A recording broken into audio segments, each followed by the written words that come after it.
राकेश टिकैत बदायूं के सहसवान में भारतीय किसान यूनियन की कार्यकर्ता बैठक में पहुंचे। यहां पर भाकियू कार्यकर्ताओं ने उनका जोरदार स्वागत किया। इस दौरान किसान नेता ने प्रेस कॉन्फ्रेंस को संबोधित करते हुए उत्तर प्रदेश के संभल की घटना और डीएपी खाद के मुद्दे पर प्रतिक्रिया दी। उन्होंने सवालों के जवाब देते हुए कहा कि डीएपी सरकार, अधिकारी और व्यापारी के पेट में है। डीएपी व्यापारी की दुकान में मिलेगी, जो ब्लैक करता हुआ पकड़ा जाए उसे पकड़ लो। संभल में एक मस्जिद में सर्वे को लेकर हुई हिंसा पर बोलते हुए बसपा प्रमुख मायावती ने राज्य सरकार को जिम्मेदार ठहराया और शांति की अपील की।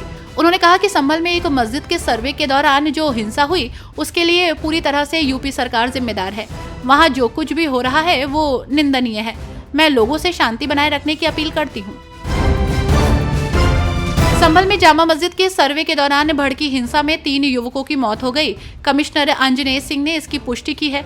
हिंसा में सीओ अनुज चौधरी और एसपी के पीआरओ को भी गोली लगी है।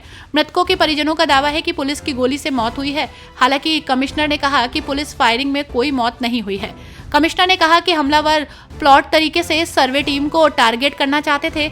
12-14 साल के बच्चों और महिलाओं को आगे किया गया।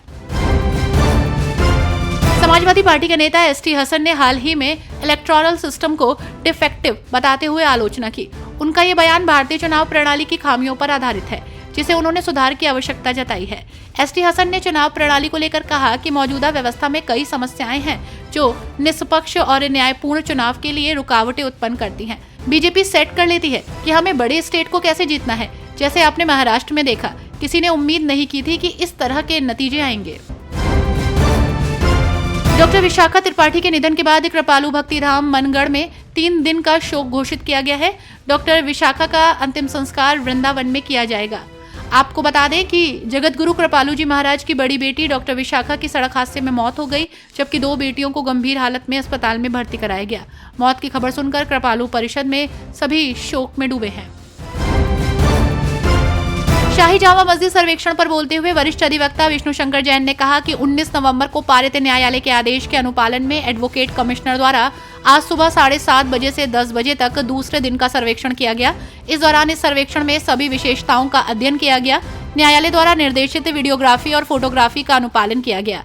अब ये रिपोर्ट 29 नवम्बर से पहले या 29 नवम्बर को न्यायालय के समक्ष प्रस्तुत की जाएगी।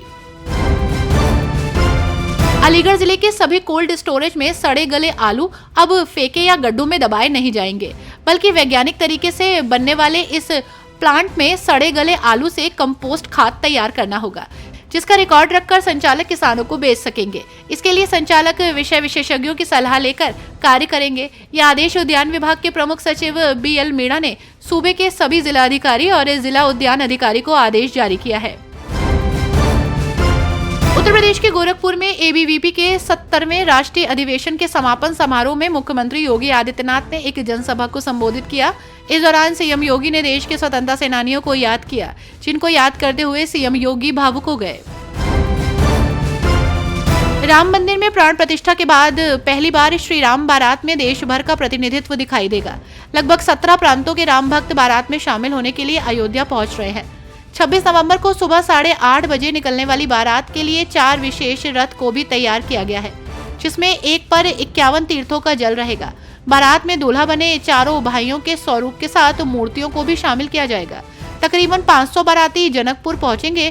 तिरुपति के 40 पंडित विवाह संपन्न कराएंगे। संसद में सर्वदलीय बैठक पर आजाद समाज पार्टी के राष्ट्रीय अध्यक्ष चंद्रशेखर आजाद ने कहा कि समान शिक्षा देश की जरूरत है। जिस तरह से उत्तर प्रदेश में सरकारी स्कूल बंद किए जा रहे हैं, इससे गरीब लोगों के बच्चों के आगे बढ़ने के रास्ते बंद हो रहे हैं। हमारी स्वास्थ्य नीति बहुत कमजोर है। जाति जनगणना का भी मुद्दा है। नौजवानों के रोजगार को लेकर भी सरकार के पास कोई योजना नहीं है। इन विषयों पर सदन में चर्चा होनी चाहिए।